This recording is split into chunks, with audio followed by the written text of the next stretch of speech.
Liz Kleinrock Instagram, by Allison Chu reporter email bio follow October 10 at 7:21 a.m. in Liz Kleinrock's third grade classroom. Don't be surprised to hear children asking each other for permission to give hugs. After all, giving hugs is an action that requires consent, according to a giant handwritten poster hanging in the room, aptly titled All About Consent. Kleinrock, a 31-year-old teacher at Citizens of the World Charter School Silver Lake in Los Angeles, told The Washington Post that she has been teaching her young students about a topic that often still perplexes many adults: consent. The first step was creating a straightforward chart that provides a simple definition for the word along with a breakdown of what situations require consent, how to give it, and how to recognize if it has been granted or denied. "We made the chart together," Kleinrock said. "I organized the different sections of it, but everything in it is student-generated." And her students, age 8 to 9, appear to be getting it. Take, for example, an illustration done by one child showing a conversation between a male stick figure and a female stick figure. With his arms outstretched, the male stick figure asks, "Can I give you a big hug?" The female stick figure, drawn with angry eyebrows, responds emphatically, "No, please." The male stick figure says, only to be met with another no. View this post on Instagram today. We continued our lessons on consent by writing and illustrating comics that show what consent is and what consent is not. It was a fun way to check for student understanding, as well as practice including dialogue. Number Metu number Abilavitter number I believe a survivors. A post shared by Liz Kleinrock at Transform on September 28, 2018 at 2:57 p.m. PDT. Kleinrock, who has taught at the school for 7 years, said she was inspired to create the consent lesson by current political and social events in the United States, namely the contentious nomination process of now Supreme Court Justice Brett M. Kavanaugh. He has been accused of sexual misconduct by 3 women and denies all the allegations.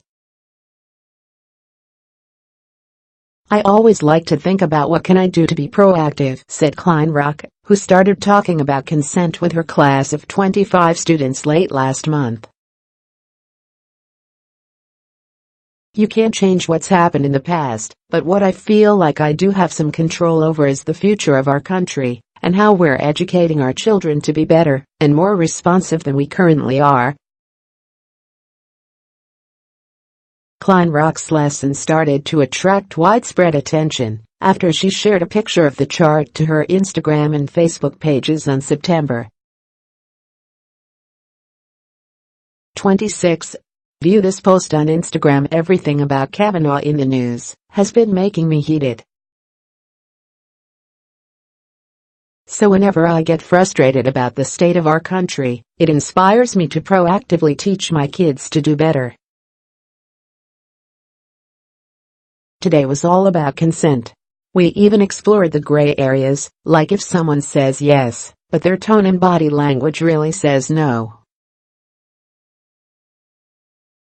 Role-playing is a great way to reinforce these skills, but they must be taught explicitly. A post shared by Liz Kleinrock at Transform on September 26, 2018 at 3:02 p.m. PDT, but the chart is only one part of the lesson that tackles the challenge of getting third graders to grasp the often murky and confusing idea of consent.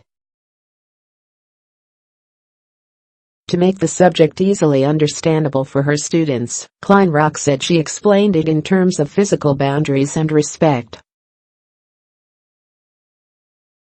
For example, the class went over how to clearly communicate not wanting to be touched by somebody, and how to tell someone who is making you physically uncomfortable to stop. Over the past 2 weeks, Kleinrock said her students have participated in a variety of exercises meant to teach consent, ranging from writing assignments to role-playing. In one writing assignment, Kleinrock had her students explain why asking for consent is important, sharing some of their responses on Instagram along with the caption, "More evidence that my 8-9-year-old students are smarter and have more emotional intelligence than half of Congress." Asking for consent is important, because if you don't they might not trust you the next time you ask, one student wrote. Asking for consent is important, because if you didn't they might have not wanted to get touched, another entry read. View this post on Instagram. More evidence that my 8-9-year-old students are smarter and have more emotional intelligence than half of Congress. A post shared by Liz Kleinrock at Transform on September 27, 2018 at 6:28 p.m. PDT. Her students also illustrated comics depicting scenarios in which consent was either given or denied, and drew pictures of their safety networks, the people they trust and can go to if they ever feel unsafe or uncomfortable, Kleinrock said. When some of the children were confused about telling secrets, one of the scenarios that they decided needed consent, Kleinrock said she helped her class differentiate between when you should and shouldn't share information. I don't want my kids to walk away thinking if somebody says, "Don't tell ever," that they have to be sworn to secrecy, because if it's a matter of somebody being in danger of hurting themselves or hurting somebody else, or being hurt by somebody, that's absolutely information that needs to be shared, she said. View this post on Instagram. Hello, and thank you to all the new folks tuning into my page. I got some very much appreciated feedback from my original consent lesson about the student suggestion that secrets are something you need consent to tell.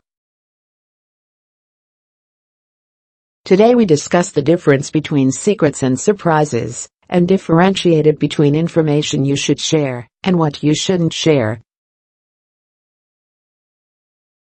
As always, I'm striving to reflect and improve my lessons and practice, and I feel good that my kids walked away today knowing these differences. A post shared by Liz Kleinrock at Transform on October 3, 2018 at 4:07 p.m. PDT. Though it's been only a matter of weeks, Kleinrock said she is already seeing a change in her students' behavior. Now, many will ask her for permission before giving her a hug. It's really sweet to be bombarded with 5 little kids being like, "Can I give you a hug? Is it okay if I give you a hug?" she said.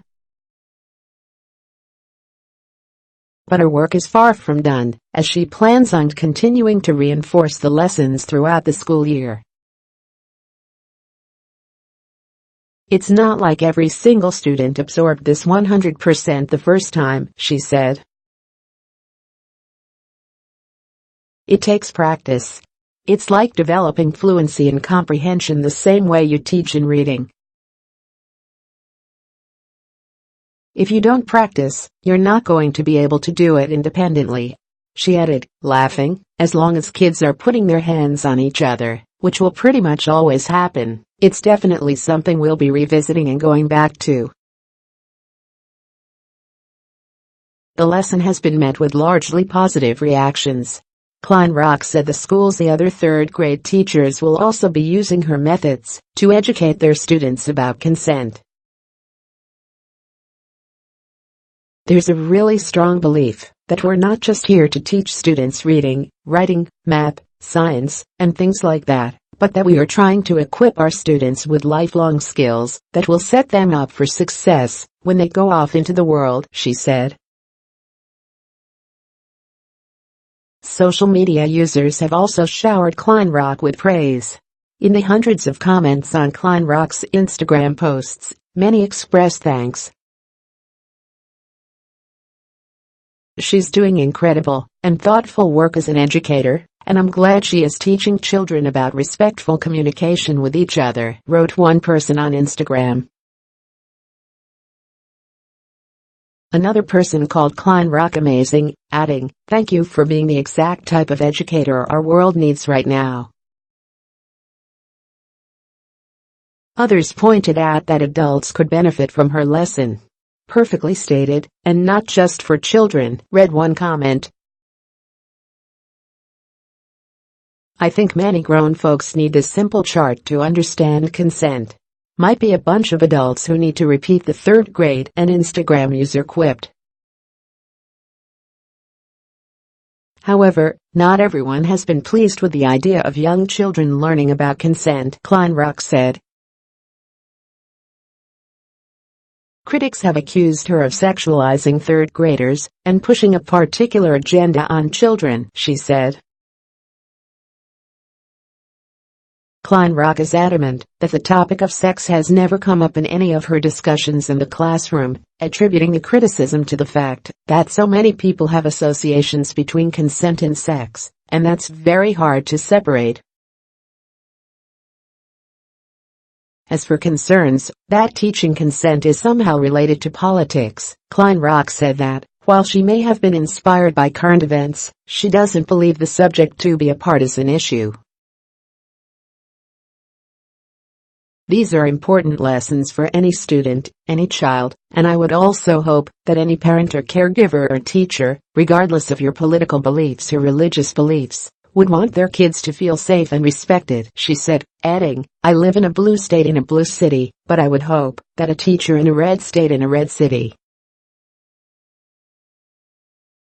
would still see value in teaching their students about boundaries and respect." More from Morning Mix. Vomit and used condoms reportedly found in UK Parliament.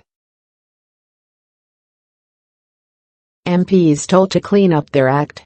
A scary time. A Texas woman's catchy YouTube song mocks Trump and goes viral. Who drew it? Trump asks of dire climate report, appearing to mistrust 91 scientific experts.